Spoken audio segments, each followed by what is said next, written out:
നമസ്കാരം. മലയാളികളുടെ സ്വകാര്യ അഹങ്കാരമാണ് നടന വിസ്മയം മോഹൻലാൽ. ആരാധകരുടെ സ്വന്തം ലാലേട്ടൻ. പ്രായഭേദമന്യേ എല്ലാവരുടെയും ഏട്ടനാണ് മോഹൻലാൽ. 1980-ൽ മഞ്ഞിൽ വിരിഞ്ഞ പൂക്കൾ എന്ന ചിത്രത്തിലൂടെ എത്തി മലയാളികളുടെ മനസ്സിനെ കീഴടക്കാൻ മോഹൻലാൽ എന്ന നടന് അധികം കാലതാമസമൊന്നും വേണ്ടി വന്നില്ല.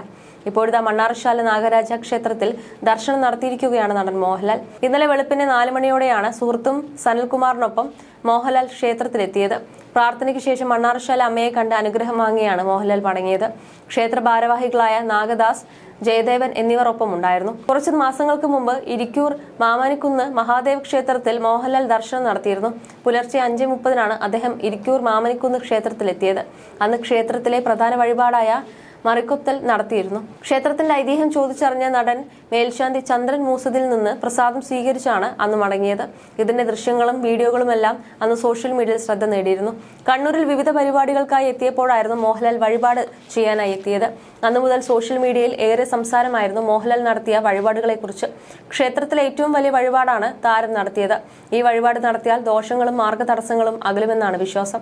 മാത്രമല്ല, ശത്രുദോഷം, ആഭിചാരം പോലെയുള്ള കർമ്മങ്ങൾ തങ്ങളിൽ ഏറ്റു എന്ന് വിശ്വസിക്കുന്ന ആളുകൾക്ക് ഇതിൽ നിന്നൊക്കെ ഒരു മോക്ഷം കൂടി ഈ വഴിപാട് നൽകുമെന്നാണ് വിശ്വാസികൾ പറയുന്നത്. മോഹൻലാൽ ഈ ചടങ്ങ് നടത്തിയതോടെ ലാലേട്ടൻ ഇത്രയും ശത്രുക്കൾ ഉണ്ടാകുമോ?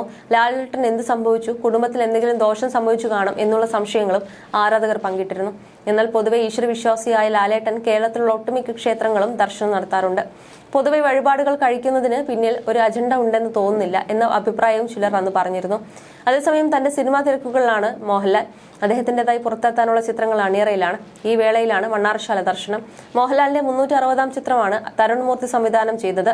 തുടരുമെന്ന് പേരിട്ടിരിക്കുന്ന ചിത്രത്തിൽ മോഹൻലാലിനൊപ്പം ശോഭന, വിനു പപ്പു തുടങ്ങിയവരും പ്രധാന കഥാപാത്രങ്ങളായി എത്തുന്നുണ്ട്. രജപുത്രയുടെ 14-ാമത് ചിത്രവും മോഹൻലാലിന്റെ 360-ാമത് ചിത്രവുമാണിത്.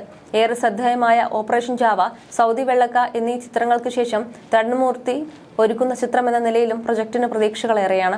അദ്ദേഹത്തിന്റെ സംവിധാനത്തിൽ പുറത്തെത്തുന്ന പറോസ് ഒക്ടോബർ ആദ്യവാരം തിയേറ്ററുകളിൽ എത്തുമെന്നാണ് പ്രചരിക്കുന്നത്. എന്നാൽ പിന്നീട് റിലീസ് തീയതി മാറ്റിവെക്കുകയായിരുന്നു. ക്രിസ്മസ്, ന്യൂ ഇയർ റിലീസായി ഈ ചിത്രം എത്തുമെന്നും വിവരങ്ങളുണ്ട്. മലയാളത്തിൽ ഇതുവരെ കാണാത്ത ദൃശ്യവിസ്മയമായിരിക്കും ബറോസിലൂടെ പ്രേക്ഷകർക്ക് ലഭിക്കാൻ പോവുകയെന്ന് തന്നെയാണ് സിനിമാ പ്രേമികളുടെ പ്രതീക്ഷ. 3Dയിലാണ് ചിത്രം എത്തുന്നത്. ഫാന്റസി ജോണറിലാണ് ചിത്രം ഒരുങ്ങുന്നത്.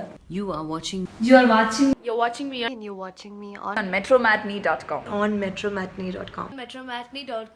metromatney.com. Subscribe for more videos. Subscribe here for more videos. Subscribe now. Thank you.